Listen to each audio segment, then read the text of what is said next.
these are the 5 stamp sets, and we're going to make another card, and we're going to use number 5, the birthday one, and number 2, the for you one. Get rid of those ones. So I quite like the candles. I'm going to have a play with these little candles. Okay, so I'm going to start with a 5x7 card blank, and I'm going to find a centre circle area to fit our candles in. So I'm just going to measure the centre point. It's about there, I think. I'm going to guess about there, and then measure down. Yes, okay, it's about there. So it's like a square area in the top area with a circle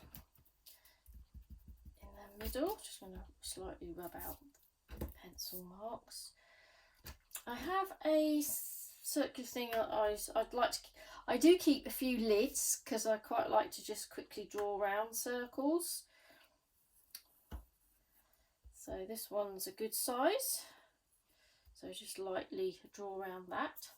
And I'm also going to draw around a scrap piece of paper as well, which we're going to use later on. Right, now we need to fit our candles into the circle area. So we'll put the biggest one in the middle, and then if I put that lower down, raise that one, the smaller one higher up. It's about there. Make sure they're straight. Put them on my stamping block. And we're going to use some, I've got some Versamark ink here. Oh, let's mask off this. So I need to just cut this circular piece out. So I'm just using it as a mask, so that I only get the image in the circle. Like that. Okay, so I'm going to place that in the middle and stamp those there. I'd quite like sort of 5 of them if I can. So that's 4. I might just sneak a bigger one just on the edge there.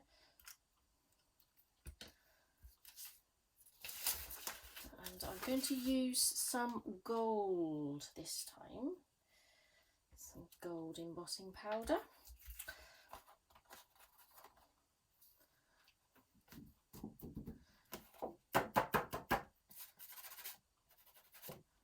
Tap that off. Before I heat set that, I'm going to put the caption in. I'm going to use this Best Wishes. It's quite nice because it's got that long shape rather than a more of a focal point in the middle. So I just thought it'd be quite nice to have it coming out from the candle light about there. Let's take those ones off. So I'm going to go for that. In gold heat embossing again. Of course, you don't have to use these captions. Let's get it straight. Don't have to use the captions as they are. You can break up the best from the wishes and have the wishes underneath. Do different things with them. But I'm going to keep this one as it is.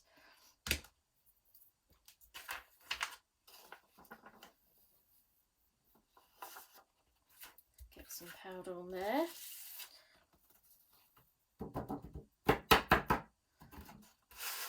Just a bit on that bee.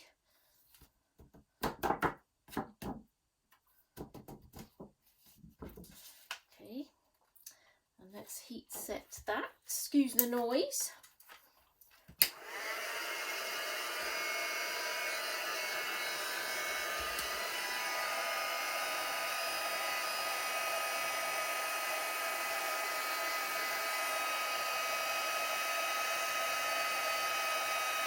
It's going now.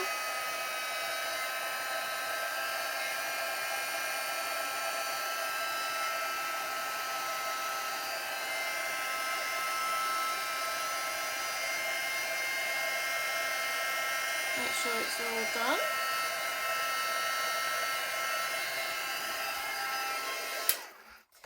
There you go.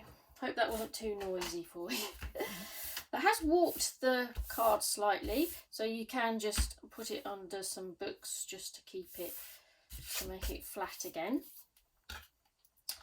But we will carry on. So I'm going to decorate this card with using these frame indented squares, and I've taken all the bigger ones, and instead of using them as mattering and laying, I just thought I'd get some design elements from them, and I quite like just to get half of the frame, thin frames as well, or thin lines. So I'm going to butt these up against each other like that. If I turn them over, then I can take them down just so they don't move when I die cut them out. Put some craft tape on there just to keep them together. So it's just this section here that I want, and I've chosen some yellow card, different shades of yellow, like here, and one at a time I'm going to die cut each card like that, and then it ends up coming out like this. So we can keep that for another time.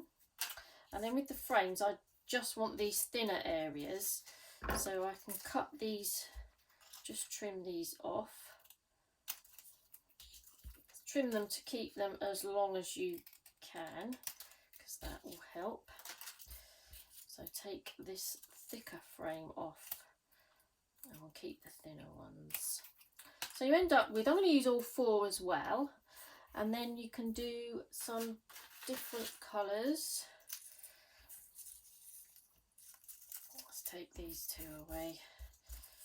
All different colours, and the idea is that I want it to look like sort of light rays coming from those candles. So we're going to add those to the card design with some glue. Get my glue stick. So make sure you have the longest ones. I go for that one's actually, oh, that's the outer one, so I don't need that one. Let's take this one. Place the longest ones down towards the bottom, and the shorter, smaller ones can go on the top edge. And I basically just want to place them around the card like that.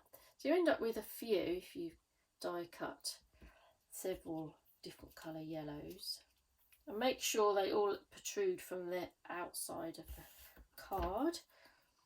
A lighter one here. You just need to put the glue in the middle section. So that one, say this one, if you put it there, it won't work because it needs to come off the edge of the card. And don't obscure the caption. So I might just put that one there. Let's have a nice bright yellow one as well. And you can overlap them. Put them anywhere, but just make sure they cover up that pencil circle. Oh, just about got that one in. Keep an eye on that. And then put some across the top. All higgledy-pickledy, anywhere will do. The more the merrier, I think. Put the cream one over that side. That's it. Keep going round with all your different colours.